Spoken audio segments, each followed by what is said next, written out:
Garments শিল্পে Ironman বা ironing অপারেটরদের অবদান হলো পোশাককে সঠিকভাবে ইস্ত্রি করা বা প্রেসিং করা, যা পোশাকের চূড়ান্ত ফিনিশিং এবং গুণগত মান নিশ্চিত করে।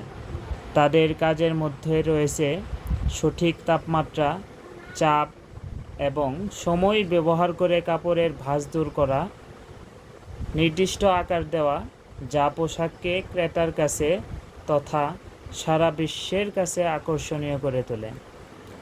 আয়রনিংয়ের সময় তারা পোশাকের আর্দ্রতা পরিমাপ করে এবং নিশ্চিত করে যে পোশাক সম্পূর্ণ শুকনো।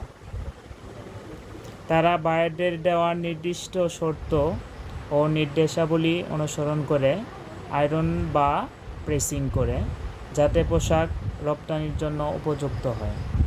আমি ব্যক্তিগতভাবে আয়রনম্যানকে অনেক ভালোবাসি।